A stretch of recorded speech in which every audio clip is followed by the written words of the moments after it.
তুমি একবার আসিয়া যাও মোরে কান্দাইয়া। গণতন্ত্র ছাড়া পৃথিবী কোনো জায়গায় ঠিক হয় কিনা। আমরা বাংলাদেশে একটা ভীষণ সংকট এবং সন্ধিক্ষণের মধ্যে আমরা আছি।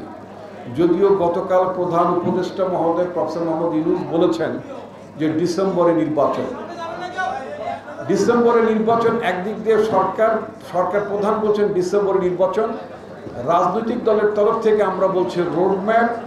আবার ইউনূস সাহেব কয়েকদিন আগেই বলেছেন যে বড় মাপের সংস্কার করলে ডিসেম্বর, বা ছোটোখাটো নির্বাচন করলে ডিসেম্বর, আর বড় মাপের সংস্কার করতে হলে জুন মাস।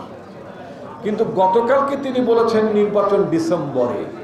আমরা ধরে নিতে চাই নির্বাচনটা ডিসেম্বরই হবে, কিন্তু ওনার উপদেষ্টাদের মধ্যে কেউ পার্টিকুলারলি ওনার আইন উপদেষ্টা মহোদয় যখন ছাত্রদের একটি অংশ, মানে তো ছাত্রদের কিছু প্রতিনিধি আছে, আমি তা বলি না, ছাত্রদের একাংশের কিছু প্রতিনিধি আছে। 5ই আগস্ট পর্যন্ত যে আন্দোলনটি ছিল, যে গণঅভ্যুত্থানটি ছিল, সেটা এখন ছাত্রদের একাংশ যারা আছেন তাদের নেতৃত্বে যেমন হয়েছে, জাতীয়তাবাদী ছাত্রদলের নেতৃত্ব হয়েছে, এখানে শিবির ছিল, ছাত্রলীগ ছিল, সবাই ছিল। 5ই আগস্টের পরে এই সমস্ত সংগঠনের ছেলেরা মেয়েরা তারা যার যার প্ল্যাটফর্মে চলে গেছেন এবং আন্দোলনের একটি অংশ শুধুমাত্র সরকারে রয়ে গিয়েছে। তাদের কয়েকজন প্রতিনিধি উপদেষ্টা আছেন, সুতরাং আমরা তাদের সবাইকে ছাত্রদের প্রতিনিধি বলতে পারি না এবং মানিও না আমরা।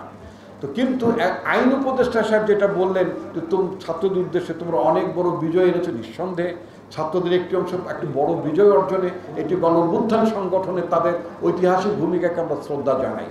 But at the same time আইন উপদেষ্টা যখন বলেন যে বাবারা তোমরা আরও 5-10 বছর থেকে মানে আমাদের দেশটাকে ঠিক করে দিয়ে দাও, একটা গান আছে কি, তুমি একবার আসিয়া যাও মোরে কান্দাইয়া, হ্যাঁ, আরও 5-10 বছর। হোয়াট এ ফানি, কেন 5-10 বছর কেন? এই যে ছাত্রদের মধ্যে একটা স্বৈরাচারী মনোভাব ঢুকাই দেওয়ার যে একটা প্রবণতা, বিনা ভোটে বিনা নির্বাচনে জনগণের প্রতিনিধি ছাড়া একটি সরকার 5-10 বছর কি করে থাকে, এটা আইন উপদেষ্টার কাছে আমার প্রশ্ন। উনি ছাত্রদের উদ্দেশ্যে বললেন যে বাবা তোমরা একটা অসম্ভব মহৎ কাজ করে ফেলেছো, আরো 5-10 বছর থেকে তোমরা আমাদের ঠিক করে দিয়ে যাও। গণতন্ত্র ছাড়া পৃথিবী কোনো জায়গায় ঠিক হয় কিনা, গণতান্ত্রিকভাবে নির্বাচিত সরকার ছাড়া দেশ পরিচালনা কোনো জায়গায় সঠিক হয় কিনা, এবং দেশটাকে একটা সঠিক জায়গায় নিয়ে যাওয়া যায় কিনা। আমরা যুক্তরাষ্ট্র যদি বলি, উন্নত দেশগুলোর উদাহরণ যদি আমরা টানি, without having any election, Democratic institution ছাড়া কোনো দেশ সমৃদ্ধ হয়েছে, সমৃদ্ধ অর্জন করেছে, এটার কোনো রেকর্ড আছে কিনা। একটি দেশে 5-10 বছর একটা অনির্বাচিত সরকার থাকতে পারে, এদেরকে এনকারেজ করা যায়, এবং তিনি সরকারের আইন উপদেষ্টা, ভাবা যায়, চিন্তা করতে পারে কত বড় একটা ফ্যাসিস্ট আউটলুক।